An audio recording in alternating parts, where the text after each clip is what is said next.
Well, hello once again. Sorry for the lateness in getting a fresh video up. A couple of weeks holidays and a couple of weeks of very busy work. It has taken its toll, you could say. Want to show you something basically today, help you with a bit of freedom around Pro Tools when working with stereo tracks. Now, there's two ways you can work with stereo tracks, and if you already know this, my apologies, but a lot of people do find this a very handy little tip.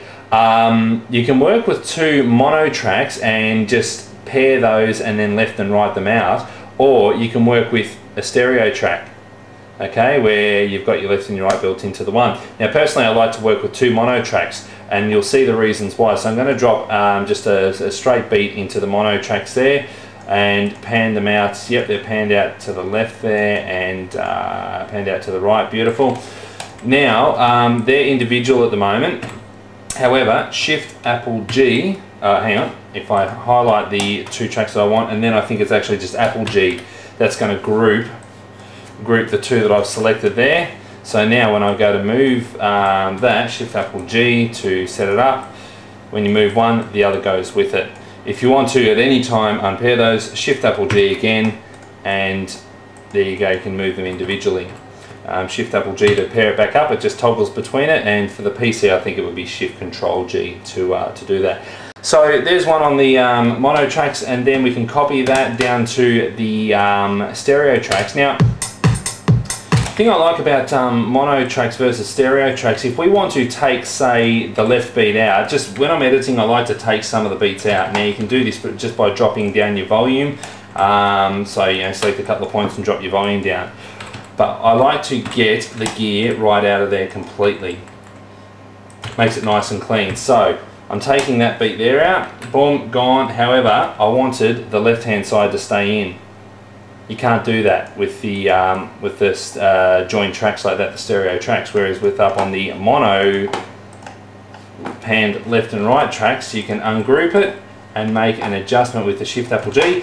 That's the ungrouping. Then make an adjustment to take one of the sides out, boom, mute it, and the other one's still there. Okay, so now you're going to go, and it's going to start throwing around left and right. Not only that, one thing I like to work with is the filters. Just going to drop a filter in here, an EQ filter. I work with the Filter Bank F2, and just, oops, a little bit too much there. Resonance frequency, remove this loop, and copy that little puppy across there.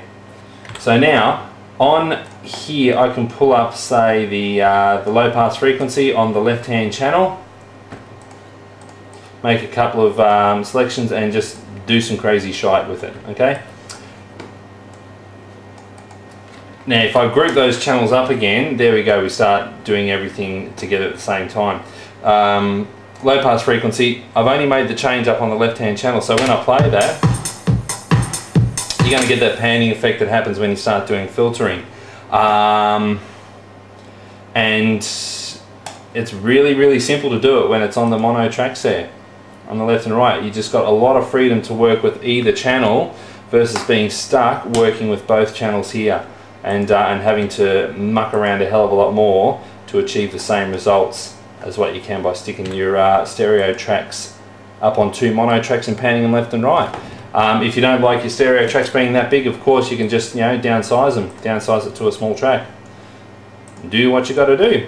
So that's the basic little tip for today. I hope it have a play around with it and see if it works for you.